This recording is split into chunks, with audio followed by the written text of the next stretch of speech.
July 29, 2024 ഞാൻ ആദ്യമായിട്ട് ബീഹാറിലെത്തുന്നത്. എയർപോർട്ടിൽ നിന്ന് ഇറങ്ങിയ ശേഷം ഹോട്ടലിലോട്ട് പോയത് ഞാൻ കാറിനാണ് കേട്ടോ.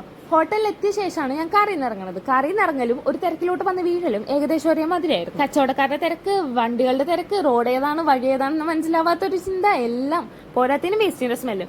അതോടെ എനിക്ക് പട്ടണയുടെ ഏകദേശം ഒരു കിടപ്പുവശം മനസ്സിലായി. പിന്നെ റൂമിലോട്ട് എത്തി ഞാൻ അമ്മനെ വിളിക്കാൻ നേരത്തെ അമ്മനെ വിളിച്ചിട്ട് എനിക്ക് ഒറ്റ കാര്യം പറയാണ്ടായിരുന്നുള്ളൂ. ഞാൻ വിചാരിച്ച എല്ലമ്മേ ബീഹാർ എനിക്കിവിടെ പറ്റുമെന്ന് തോന്നാനില്ല. ഈ ഒരു കാര്യമാണ് ഞാൻ വന്ന് ഇറങ്ങിയ അന്ന് തന്നെ അമ്മനെ വിളിച്ച് പറയണത്. അന്ന് രാത്രി ഉറങ്ങി എണീറ്റപ്പോ അച്ഛൻ ചിറ്റയും എൻ്റെ വരെ വന്നിട്ട് പറഞ്ഞത് ഇന്ദിര ബീഹാറുകാർ ചില്ലറക്കാരല്ലാട്ടാ ഇതാണ്. അതെന്താണെന്നുള്ളത് എനിക്ക് റൂമിൽ നിന്ന് ഇറങ്ങി കഴിഞ്ഞപ്പോഴാണ് മനസ്സിലായത്. ഇന്നലെ കണ്ട റോഡല്ല ഇന്ന് രാവിലെ കാണുന്നത്. റോഡ് അങ്ങോട്ട് ടാറാക്കി പുതുപുത്തനാക്കിയിട്ടാണ് അവർ പോയേക്കണത്. സത്യം പറഞ്ഞാൽ ഒറ്റ നോട്ടത്തിൽ ഞാൻ കണ്ടത് തെറ്റായിരുന്നു കേട്ടോ.